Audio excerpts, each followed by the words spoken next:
in your own words, what is the film about? So it's about a couple who are having a baby but no longer together, and they've got 24 hours to find out whether they have a future together. And the film is set in Christchurch City 1 year after the earthquakes. So they spend the day in Christchurch, and I guess the state of the city in a way reflects the state of their relationship. What was it you guys were wanting to explore in this film?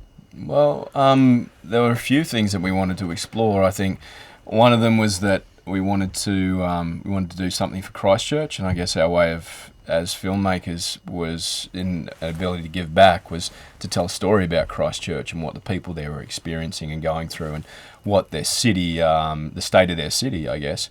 And we also wanted to tell a story about our generation. Ah. So we wanted to tell a generational story that is about, I guess, the amount of opportunity, I think, that our generation has, and just sort of looking at commitment and how opportunity can actually be a stifling thing, and that we have so much opportunity that we're making a lot of important life choices later in life, and that was a really important theme that we're exploring. Tell me a bit about choice paralysis.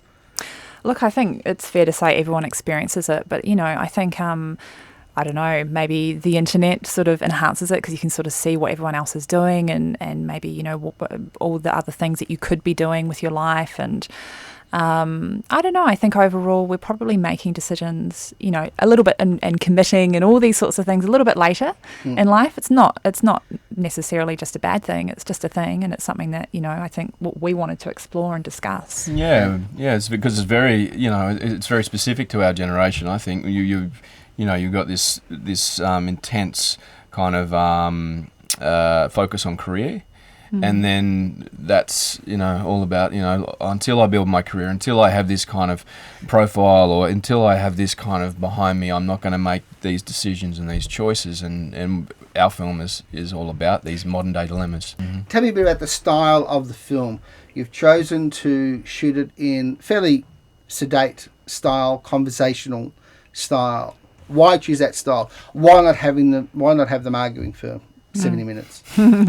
Which would have been, that obviously was an option that I'm sure you guys considered. Why choose the conversational style rather than the more aggressive adversarial? I mean, first of all, who wants to see a couple arguing on screen for 70 minutes? No. Not me, anyway. But, I think we were really inspired, all of us, by the Richard Linklater, Before Sunrise, Before Sunset, Before Midnight trilogy. We loved, the conversational style of it, and it was really simple, just two characters inhabiting a city, and the city kind of becomes this third character in the film. And while our story is very much about Charlie and Eve and what they're going through, Christchurch in a way is that third character in the film. And that question is asked, can what's broken be fixed? And there's that hope of the rebuild, there's a beauty that still exists. So we were really inspired, I think, by that style of filmmaking, and we wanted to capture something. There's a lot of two shots and a lot of sort of, where we let the audience make decisions about how they feel about the characters, and people feel different ways. Yeah, scenes, I mean, there's that great scene in The Punt where it's like a 9-minute take, and it's two shot. You never get to play that as an actor on screen. It doesn't cut. You never get to. No one lets drama play out into two shot on screen. Rarely, and it's a great challenge as an actor. I mean, it's like, in a way, there's the only time you get to do that is on stage. I haven't worked on stage for 10 years. I mean, it's mostly like 30 seconds here in a tight shot, and that's where it is. You almost never see a shot that lasts more than 5 seconds in a film.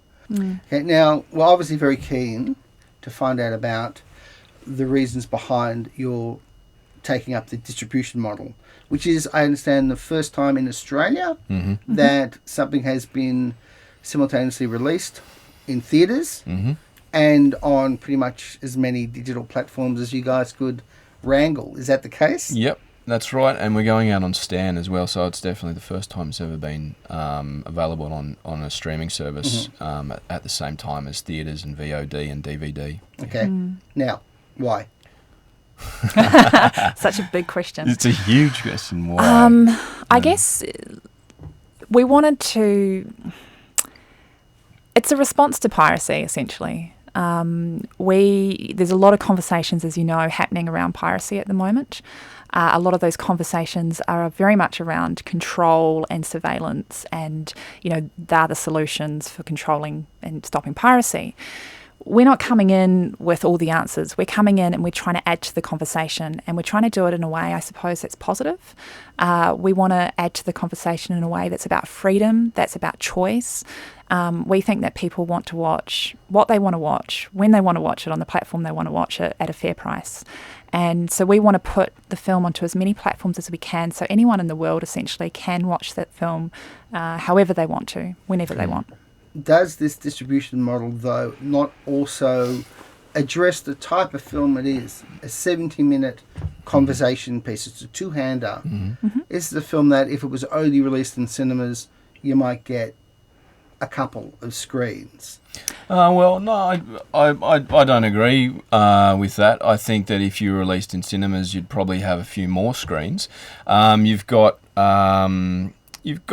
some resistance out there in the marketplace, which is to do with what exists in terms of distribution models. But the independent cinemas that exist in Australia and in New Zealand, we found, are actually very open to these kind of new ideas and these new potential release strategies. So independent cinema in Australia is actually trying to move with the times. It's actually, I think, the chains, the studio-owned cinemas and the cinemas involved with VPF that are very much locked into a certain distribution strategy. And yeah, that exists because they've decided that that's the best way for them to return revenue to themselves slowly. But, you've got piracy eating out a whole part of the industry revenue. So what we're trying to do is say, well, we've taken on all the financial risk with this film. It's a self-funded film. So what we're going to do is take on all the distribution risk as well. And we're going to try something really new and really innovative and really risky. And we're going to see if it works. And what we're going to do is release the figures to everyone so that independent filmmakers in the future might be able to look at our modelling and say, well, is this a way for us to attack the distribution of our film? That's really important, actually. That we want to be really transparent about it, because as producers who are distributing a film, both in New Zealand and here in Australia, we found it really difficult, the lack of transparency. What does it mean to release your film online? What does it mean to release it, in cinema first and then online? So we want to be really transparent. We want to share our learnings. We want to share our mistakes. We want to share what worked. And we hope that other independent filmmakers, will be able to learn from us. Yeah, because there are great independents out there who are really supportive, or exhibitors who are supportive of Australian film, but there are also people who control programming right across Australia who are not interested in taking American content off their screens for Australian films. And I've had direct conversations with them. They're just not interested. They don't want to support it, and they don't want to take American films off their screens. And to me, that's it's criminal. You can now see this film for as little as a couple of bucks. This I put to you, and I would suggest that this is probably one of the reasons why you've opted for this model. Correct me if I'm wrong. Is that you're going to get a bigger potential audience for this film when people know that for $3 or $4, yeah, I'll take a shot on this movie. They might not take a shot at it at $19, $20 in a cinema, but at home, on the home theatre, for $3 or $4, possibly less, little Australian movie, it's got a couple of good reviews. Yeah, let's check it out. That's got to figure into your thinking. Sure. He said, putting words in their mouth. Look, I think people, getting people to the cinema can be hard work, because it's not just about the ticket price. It's also about putting aside a few hours of your life. It's about getting a car park. It's about getting a babysitter, all those sorts of things. So it's the time involved and the commitment to go and see something. Whereas, online we can just watch content whenever we want to watch content, and people do. And that's what audiences want. So why not give it to them? That's also why there's a big skew to an older audience, theatrical audience in Australia. It's people who've gone past those kind of responsibilities and have more free time on their hand. But we also saw in New Zealand, I think that there wasn't a big cannibalisation of theatrical audience through these other platforms. What we saw is that films, exhibitors, cinema owners who curate for their audience and who their audience trust. They trust the type of films that they're putting in the cinema. They trust the exhibitor's taste. They'll continue to go to the cinema. These are people like me, like Michelle, who want to see films in a cinema. But there's a whole raft of people out there who don't want to see films in a cinema or can't see films in a cinema. And that's what this release is about for us. Giving everyone access and looking not at piracy as a negative thing, but as a positive. We're seeing it as a positive that can contribute to the way that films are distributed. Give the audience the film. Give it to them. Give them access to it. Don't criminalise them. Don't hold it back from them. Just give them access. Yeah. One of the downsides of this sort of release model is that once people have the film at home, it is still vulnerable to piracy.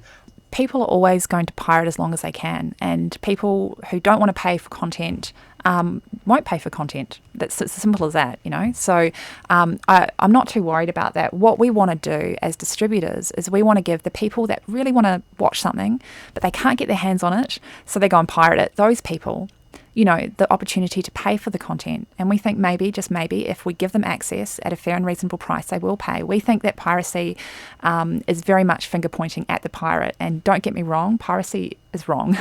I don't agree with it. But I also think that, another finger needs to be pointed at distributors, because they're not giving people the content they want when they want it.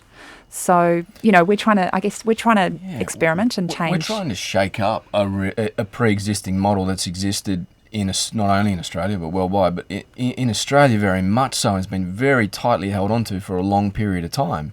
It's quite disruptive in terms of what we're doing, but that's the whole point of it. That's the point of it. It's time to shake up the modelling.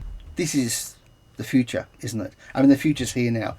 This is now the new workable model for film releases, especially for your smaller, discrete, select release kind of film will thrive with this sort of model. Fast and Furious 8 obviously is not going to be released on this sort of model because there's too many billions to be made. Exactly. But this is pretty much, the future has arrived, hasn't it? Look, I think it's fair to say we believe so, and I think it's also fair to say that's why we're backing it and doing it. Audiences definitely want what they want when they want it. That's absolutely true, and we can see that with piracy. But we're not coming in and claiming to have the answer. That would be arrogant. What we're coming in and doing is experimenting. We're putting our money where our mouth is. And we're going to share those learnings with other people. Yeah. The other thing is that it's distributing a film is like making a second film. Okay, so there's a huge amount of work involved, and that's why. Distributors who are pre-existing companies within the market, who have all these contacts, who know how the marketplace works, they're very relevant. They're extremely relevant for us, and for a lot of Australian films, and smaller budget Australian films and New Zealand films. Distributors don't want to take any risk on. They actually don't want to take films out. We're on 19 screens around the country, as well as going out on all these other platforms. I mean, that's a fair size release for an independent film.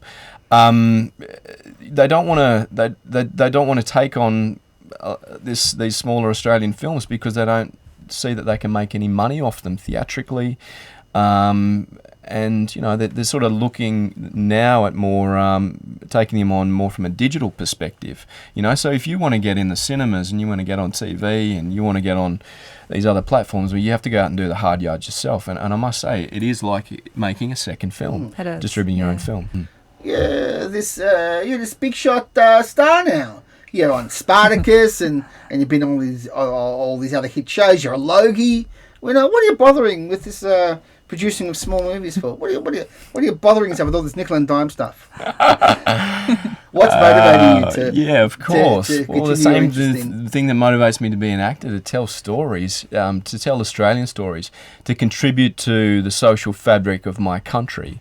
Last year I got to go overseas and work on a TV show most of the year, and that's a privilege. But as a performer and as an Australian, I feel a duty that I need to come back to my country and tell stories about my country. And I think, I look at careers like Joel Edgerton and Brad Pitt, guys who produce their own work and make their own work for themselves and tell stories that they're passionate about, as a really positive, path that's already been forged. So why not continue to tell stories from your country? I don't want my country to be washed in American stories. I don't want to ring up exhibitors and tell them that they don't want to put Australian films on their screens. They only want to put American content on their screens. I want them to be excited and passionate about Australian films and stories, so we continue to have an identity, so we don't Americanise ourselves, so that we, as Australians, have a real cultural understanding of ourselves, and it doesn't just come from sport, but it comes from our stories. And same in New Zealand, New Zealand's got a really healthy storytelling culture, and so do we. I mean, we only have to look at our Indigenous cultures to understand how important storytelling is, and I want to contribute to Australian stories for the rest of my life.